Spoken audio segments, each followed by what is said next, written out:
It's Divas That Care Radio. Stories, strategies, and ideas to inspire positive change. Welcome to Divas That Care, a network of women committed to making our world a better place for everyone. This is a global movement for women, by women, engaged in a collaborative effort to create a better world for future generations. To find out more about the movement, visit divasthatcare.com after the show. Right now, though, stay tuned for another jolt of inspiration. Well, hello, everyone, and welcome back to the Divas That Care. My name is Candace Gish. If this is your very first time tuning into the Divas That Care, a huge welcome. We are now in our 14th year, and we are listening to over 30 countries around the world, and honestly, it has been a blast. It has been such an incredible journey. I've had the amazing opportunity to meet so many extraordinary people around the world, and I'm just beyond grateful and blessed to be able to do this. All right, guys, I am so excited to be introducing a brand new diva to our family. Her name is Michelle McLeod, and I am beyond excited to know what we're going to be talking about today. So this is going to be a fun one, guys, and I know that you're going to love it. So welcome to the show, Michelle. Thank you. Once again, Michelle McLeod. I am a life coach, a writer, podcast producer, and, about 50 other things on a daily basis that I forget about and overcommit to. Don't know about the rest of you. I love that. That is so great. I am very happy to be here. Thank you so much. Can't wait to talk to you about whatever we decide to talk about today. It's going to be fun. Michelle, it is so amazing. We had briefly chatted before the program, and we're like, okay, what are we going to be talking about? I'm like, there's just so much about you. And I really want to talk about that because it's quite extraordinary. When I had the opportunity to listen or to actually read your bio here, I was like, oh, okay, she is a survivor. And she wrote these amazing books, and she loves these great things like I do, like photography and gardening. And, you have these amazing interests. And I think, okay, this is going to be an extraordinary call. So I want to kind of start at the beginning for you. Why did you decide to, first off, write these books? Like, I want to kind of talk about the journey on how it all began. Absolutely. So I tell everybody, myself and my siblings, I have 3 older brothers, we grew up feral. And when I say feral, by the time I was 3 years old, I was going into grocery stores with my mother and my godmother. They would load their purses full of food. I would take those purses out of the store, walk across the parking lot by myself, dump it in the back seat, and then go back in. And that was my life. That's what I knew. I rode around at night in the back of the car, and they were porch pirates before porch pirates were even a known thing. And they stole everything not tied down.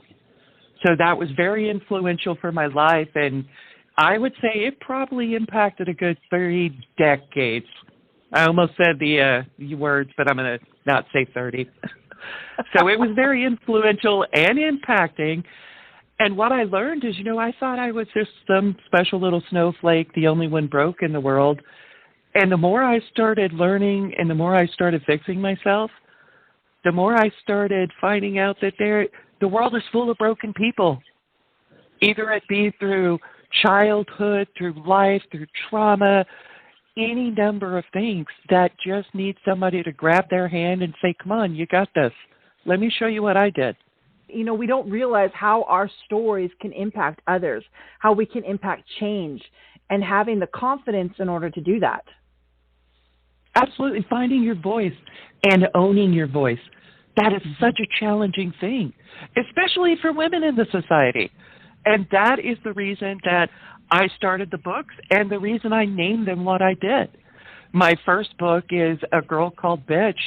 It's about me. It's about the trauma that I went through. It's about learning how to take the first step, which was forgiveness. Forgiving myself and just letting that shit go. And starting to learn how to accept myself for who I am, good and bad. Yep. I love that. And how you're able to talk about it, because what an extraordinary start to your life. Like you're saying, you're feral. You did things that Absolutely. A lot of us can't even imagine. And to be able to get through it and to get through it positively and to be able to use those, I would say, skills, that lifestyle, and to become more. Yes, and I'm gonna explain the first title. Ladies, get out some tissues. I'm warning you, it isn't pretty. So for my third birthday, I comprehended what my mother and godmother were doing. So even at that age, I knew it was wrong. There's not a lot you can say at that age, right? So for my third birthday, I woke up. I'm on a pallet in the floor in the living room. That's where I slept most of the time.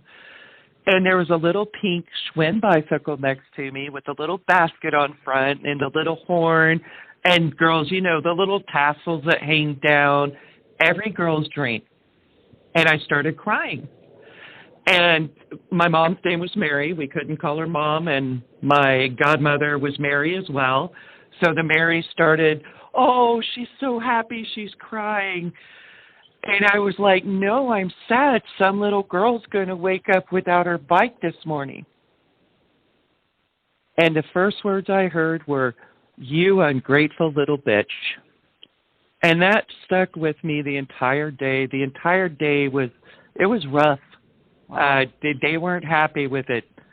And so I hid most of the day, and my dad got home, and I'm almost tearing up now, so I hope the rest of you are okay.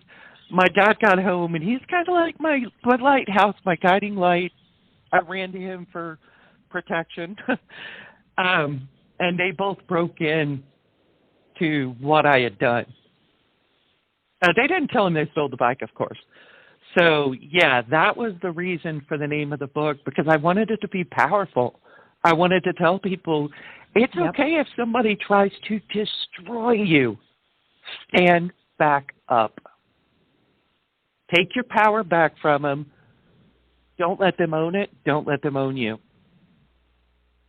That's and the way you do that, forgive yourself. You have to. Yeah. And how were you able to do that? Because sometimes when you grow up that way, it's a very challenging thing to get out of that cycle. Was there something that influenced you to get out of it?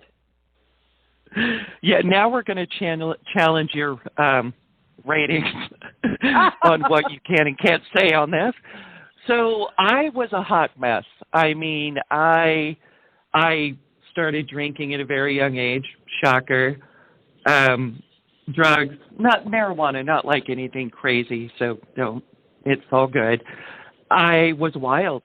I didn't settle down. I got in trouble, job to job.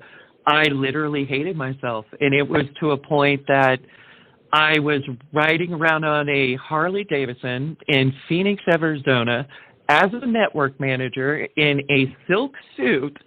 My doctor, I had a busted up knee and was prescribing me like 1,200 milligrams of Demerol a day, and somehow I was still able to ride a motorcycle and function. And I wanted to end it, to be honest. I knew exactly how I was going to do it on that bike, headed to Cave Creek, because there was a drop-off.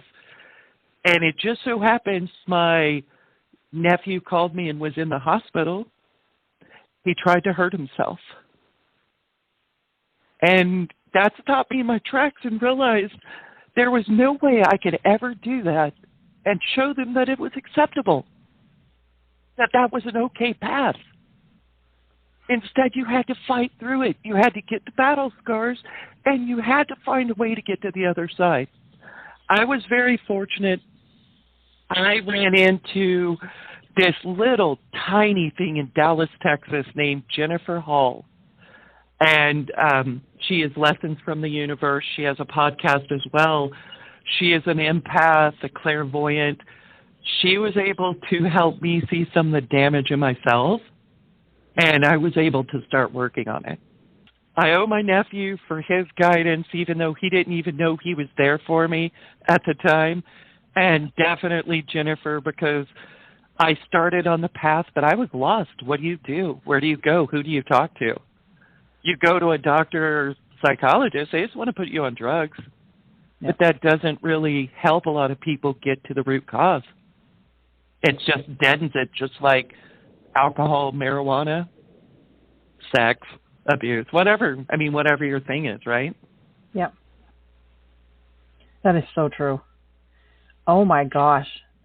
And then the journey led. Didn't know it was going to get that deep. Well, you know what?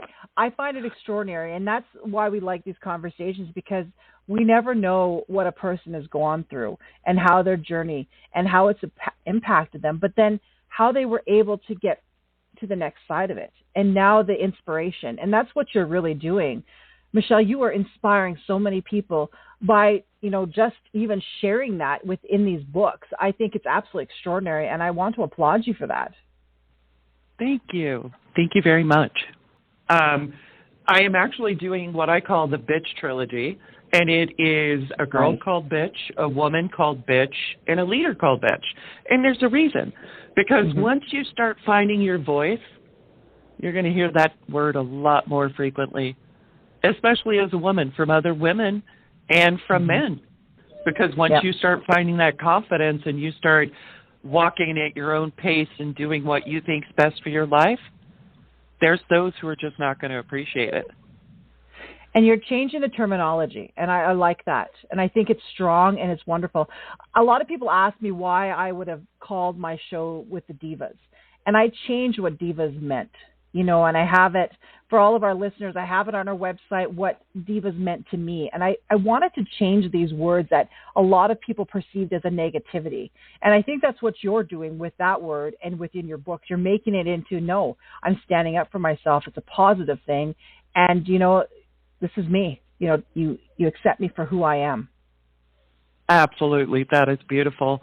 Yeah, now, as I get into the leader called Bitches, I find my confidence that I own my voice and I know who I am. I can stand in a mirror and I can look with love instead of hate or anger or pointing out the flaws.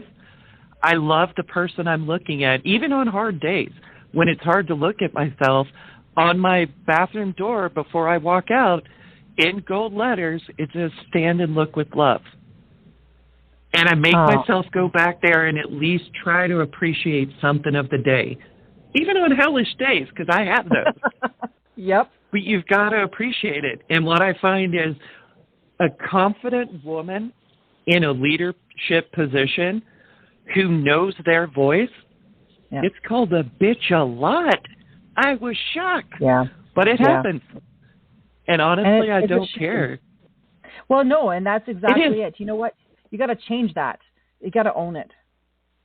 Yeah, what they're calling me and their reaction to me is a reflection of who they are and the demons they're fighting, and absolutely nothing to do with me. So true. And, at the same time, I find so many people, yourselves, others I've spoken with, who are so supportive, who are so willing to lift other women up, not judge them, not point out the flaws, lift and build them up. And that's where we need to go. I couldn't agree with you more. When is your next book coming out? This is fantastic, and we got to get this so that people are reading these books. But is the next one coming out soon? Both books are coming out in October. My next two, a woman called Bitch and a leader called Bitch. Wow. Very excited about that. Okay. And in the meantime, I have a course launching in May called Puzzled, and it's helping you find your better self, basically. So I'm very excited about that and looking for some beta users. So hit me up if you're interested. That is fantastic. Well, we'll have to. How can our listeners check that out then? If they're interested in being a part of that, let's give them your social media right now so that we don't forget. Absolutely. You can find me on Instagram, Michelle McLeod, MacLeod 11, or jump on the web, michellemcleod.com. That is wonderful. This is going to be so great. And I love that you're going to have that trilogy because it's powerful, the number 3, with what it does and how it can impact people's lives. And I see a lot of people doing that. So it's really cool that you're doing that too. So we've got your first book, your second book, your third book. I think that's extraordinary. Let's talk about some of the other things that you're very passionate about, because I went to your Instagram page and I saw that you do photography. So tell me a little bit about that, because that is a creative thing. And I think that as an author too, we always find other avenues of creativity to express ourselves. And with you do gardening, and I love gardening. I am just so excited about spring coming up here. But how has the photography really impacted your life? Has that helped you through anything? Absolutely. So the photography story is kind of funny. From the childhood, I took the polar opposite, and I work a lot of hours. And at the time, I had a manager. I was working 70, sometimes 80 hours a week, and we had a sizable bonus coming up. And so he told me the only way he would agree to pay out my bonus was if I found a hobby. I was in IT at the time, designing networks globally. My hobby was ones and zeros. Networkers will know what that means. So I picked up a camera, and I took a 2-week vacation. The first 2 days I worked. The third day, he actually locked me out of the building. So I left a meeting at 5 p.m. and started driving. I got to the Grand Canyon, and there were a row of elk lined up across the road, blocking the way. And I was thinking, man, I wish I had a camera. And I kept driving. I ended up in the middle of Colorado, middle of the night, sleeping in my truck on the side of the road, wake up because there's an outage, and I'm on the phone talking them through what to do, look up, and there's a Labrador getting chased down the road by a skunk. Second time I wanted a camera that trip. So the next day I ended up in Jackson, Wyoming, bought a camera, a Canon, 20 rolls of film.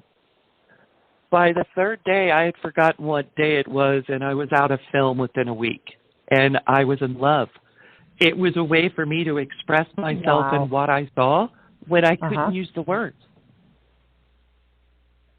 So, yes, very passionate about photography.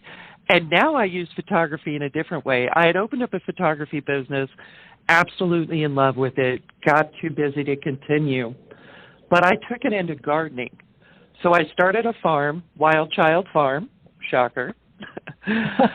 What I learned from childhood was we had went a couple of days without food, and I cried myself to sleep. I was so hungry. It profoundly messed up my brother, who was 7 years older than me, and he's always had a fear that one day his family would not have food. So I started Wild Child Farm with the full intention I want to donate at least 75% of what I grow. And I don't want to charge for it. I just want to give it to people who are hungry. So I created the giving baskets, and what I do is, like, I have some elderly neighbors going through cancer treatment, so each week they get a huge basket completely full of produce, eggs, whatever they need. And I work with other farmers and barter photography, video services, photographing flowers and selling the prints to pay for the giving baskets as well as the crops I grow. So photography's kind of stuck with me. It's just emerged into something that allows me now to give something that I didn't have when I was a child and ensure that at least I can start making an impact small. It might not be a lot of people right now. I'm up to 11 baskets, and they're fully funded through the photos, but eventually it might be 1,100 or 11,000. That's extraordinary. Wow. Very excited about that. Thank you so much for doing that. But it's that ripple effect, and it's just if you can help one person. And I have said that from day one, even with the Divas That Care. You know, if one person their life has been changed from our podcast, then we've done a great job. And you know, with our anthologies too, it's about giving back. And I love that because I would love one of your stories within our anthologies, but our anthologies, it goes to charities. You know, all the proceeds do that. And I think it's so important for us to give back. And it's that ripple effect because you never know who it's going to impact. And from there, it's impossible to see that. And I'm so honored that you've taken the time just to chat with me today about this because you're exactly what the Divas That Care is all about, is a woman that's going to stand up and be authentic and help others along her journey. So thank you so much for that, Michelle. It's just been an honor chatting with you. And I really think that you and I are going to collaborate on so many projects in the future. I love that. And Candace, I would love to give you 50 of my first book, A Girl Called Bitch, autographed. and you sell them and put the money towards charity if you would like, or give them away, do whatever you would like with them. Well, we'll definitely figure that one out, because I think that would be an amazing thing, because our tribe around the world would be honored to be a part of that and what you stand for. So thank you so much. I love let's that. definitely chat about that afterwards. Sounds great. Thank you so much, and thank you for having me on today. Oh, my gosh, it was my pleasure. And to all of our listeners, this is going to be great. Michelle is going to be a part of the Divas. I know that she's going to be doing so much with us. I want you to go and check out her social media. Make sure that you send it to your friends and family. There's going to be a lot of people that are going to really relate to what she is doing. Not just her books, but her journey in general. I think this is something that we can really help inspire others. You know, let's collaborate with Michelle. Let's help her out. Let's support her with what she is doing and share that, because her story is going to impact others and they're going to be doing something similar. So we want to do that. It's all about that ripple effect and the collaborations and everything that we can do as a family and a tribe here. So Michelle, it has been a pleasure. Our guests, you know, make sure you come back on not even just my show. I want to introduce you to all the other Diva hosts so that you can be on their podcast too. Oh, I love that. Love you all. Have an amazing day. Thank you so much. And remember, listeners, make sure you go and check out our podcasting journal. We have a podcasting journal for the Divas That Care network here. It's so that you can record these amazing stories so that you are able to share them with others, not just with the Divas That Care network, but use this journal to listen to all these other podcasts that are out there and have their information, because there's always that moment that you want to go back and it's like, where was that information? And instead of having sticky tabs like I had all over my office, you'll now have a place to write this down and have it for future reference, because you never know when you're going to need that information. Again, make sure that you do something kind for everybody out there. It is so important nowadays to use your kindness to help others. So until next time, everyone, have a fantastic day. Thanks for listening. This show was brought to you by Divas That Care. Connect with us on Facebook, on Instagram, and of course on divasthatcare.com, where you can subscribe to our newsletter so you don't miss a thing.